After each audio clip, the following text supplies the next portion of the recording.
All right, what's going on, you guys? Nick here with Nick Strength and Power. I've got a couple of interesting stories for you guys today. The first story that I have for you guys today, Hadi Choopan posting a pretty interesting post today, and I believe this is in reference to Big Ramy. We saw Nick Walker's post in response to Ramy's tagline, "Winter is coming." We saw that yesterday, and today it looks like we've got Hadi Choopan's version of that post, where the caption on this post, and keep in mind here, his nickname is the Persian Wolf.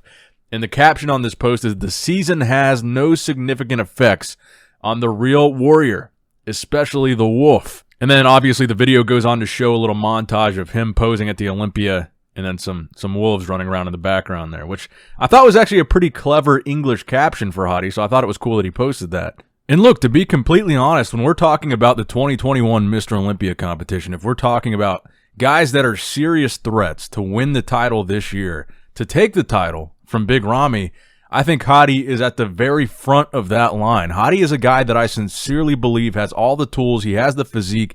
He has what it takes to win the Olympia title. So when we're talking about a younger, newer guy like Nick Walker coming in and taking the title from Ramy, the fact of the matter is he's got to get through guys like Hadi Choopan, like Brandon Curry, before he can even get to a guy like Ramy. So that's what I'm going to be looking for at the Olympia this year. When we see Nick Walker on that stage, you know, a lot of people are kind of jumping the gun and saying it's going to be Nick versus Ramy at the Olympia.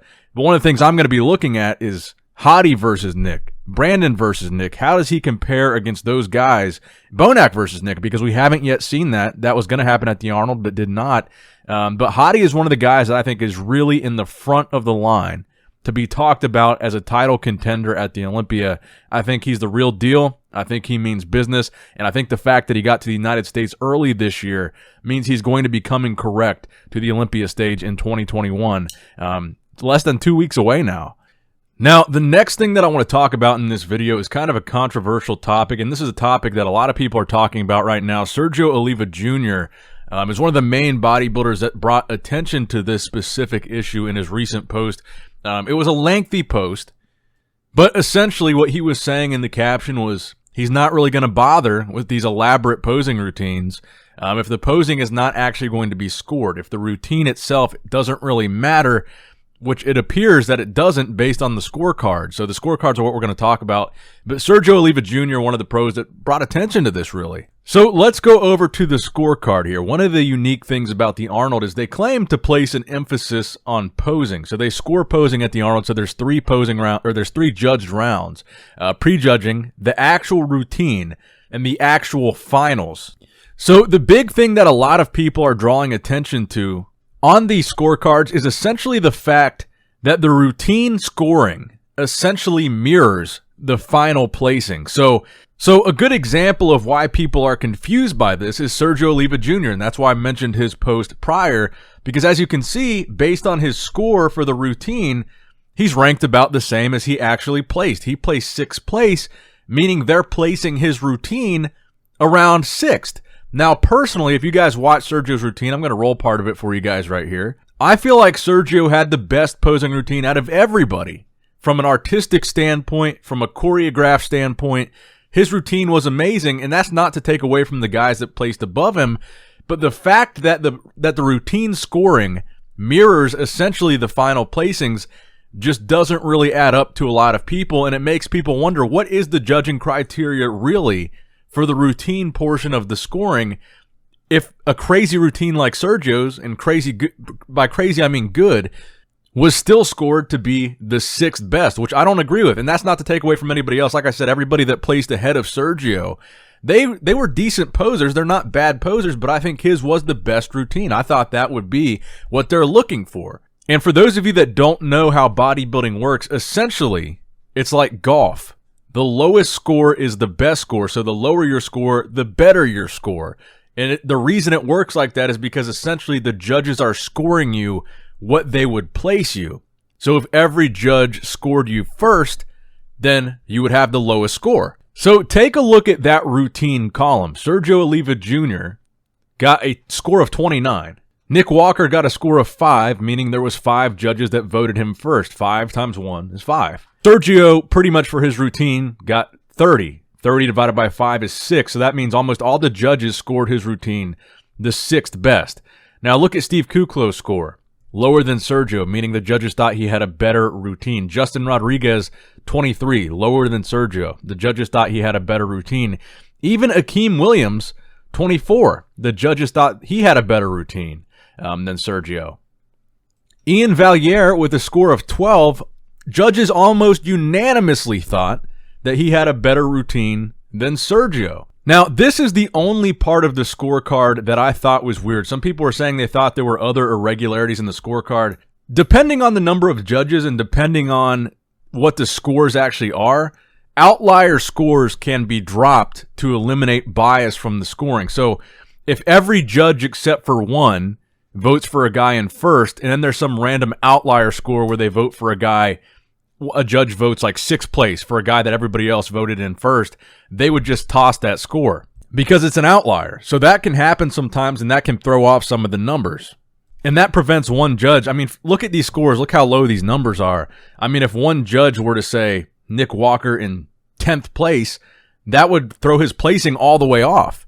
Even if all the other judges had him in first, you'd have to add 10 to that, which would destroy his placing. So essentially, things like that can happen. Outlier scores can be tossed out. And one of the reasons why this has become such a controversial sticking point is because if you look at Ian Valliere versus Steve Kuclo, this was the big decision that a lot of people thought was odd.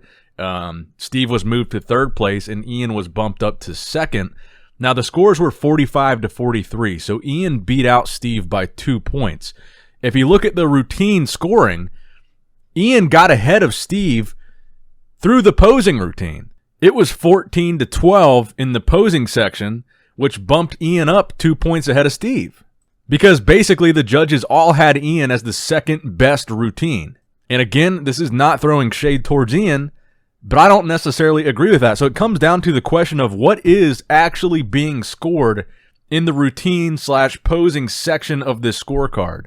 Because it really doesn't add up if you really look at it. It looks like Sergio might be right. The routine might not matter at all. The choreography, the elegance, the detail that you actually put into your routine, it might not matter. What might matter is just who looks like the best bodybuilder while they're posing, and that's it.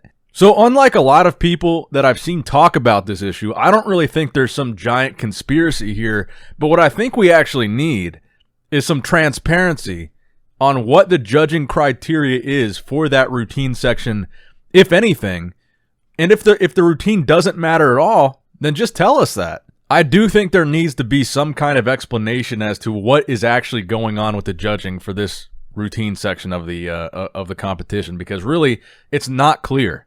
But let me know what you guys think in the comment section below. I know you guys have some really strong opinions on what happened at the Arnold Classic, and I'm always excited to read them and see them in the comment section down below, so whatever your thoughts are, let me know. Now, next up in the news, Akim Williams showing off how he was looking prior to the competition with the caption, "Sometimes things just don't go the way you planned it," looking insanely conditioned in this update, which appears to be maybe in the gym or a hotel room prior to the Arnold. I mean, he's got the Christmas tree in his lower back. He looks dry. He looks hard. He looks tight. He looks conditioned. The glutes are striated. There's all kinds of separation in the legs. And clearly, this is not the Akim that we saw on stage. We did see a much softer version of Akim. He didn't nail the conditioning, and for that reason, the judges really knocked him for it, placing him in 5th.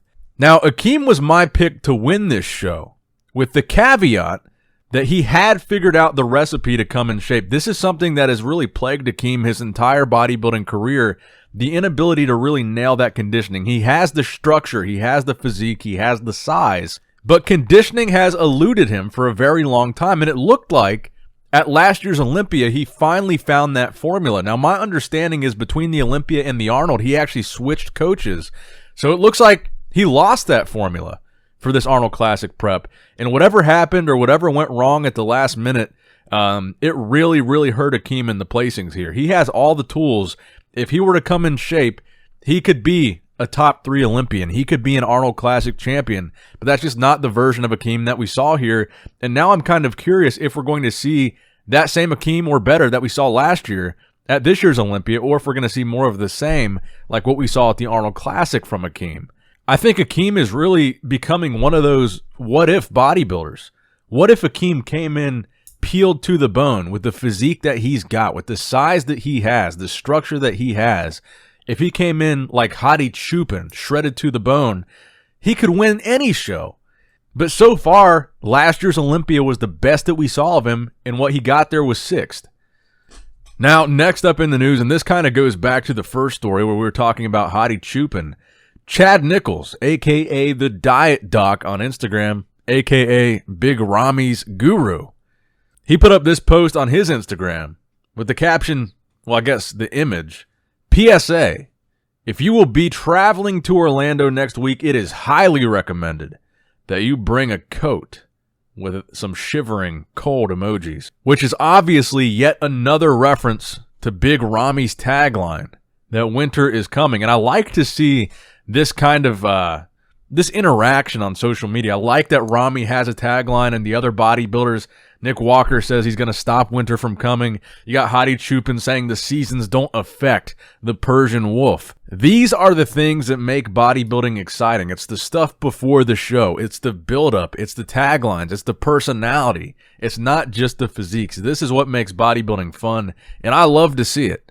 And the final story that I have for you guys today, Steve Kuclo reacts to his third place placing on social media. We hadn't heard from Steve yet. We had kind of heard, I know a lot of people reacting to his wife, Amanda Latona Kuclo. She was doing commentary for the show. She clearly was not happy with Steve's placing at this show, him being bumped to third, when he clearly thought, and I think a lot of people thought, it was going to be either 1 or 2. So this is what Steve had to say about his third place placing at the Arnold. 2021 Arnold Classic, 3rd place. It's always an honor to take the stage at the Arnold Sports with the best in the world to compete for one of the most prestigious titles in bodybuilding. First, I want to congratulate Nick Walker for showing up and making everyone a believer. Nick is an absolute freak, and it was an honor to battle it out for the title. Getting 3rd place was a shock, as after prejudging, I felt that I was going to be either 1 or 2, but I tipped my hat to Nick and Ian. This is a huge year for both of them. The rest of the field, Akim Williams, Sergio Oliva, and Justin Rodriguez, all brought stellar packages that could win any show. I just want to thank my family and the fans who supported me at this show and have for over the last 15 years of competing.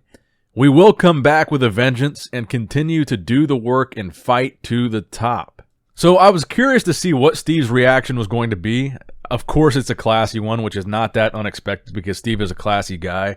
But you guys saw in those scorecards, the other thing that was noteworthy was from prejudging to the night show, Steve was beating Ian by a pretty decent margin at prejudging. Steve was solidly in 2nd after prejudging. And the night show completely turned around in Ian's favor, and Ian gained up a ton of lost ground on Steve, and it was a really unexpected decision. But as always, let me know what you guys think in the comment section below about all of these stories discussed in today's video. That is going to wrap it up for the video today, guys. I hope you did, in fact, enjoy it. Please give it a thumbs up if you enjoyed it. Like the video if you enjoyed it.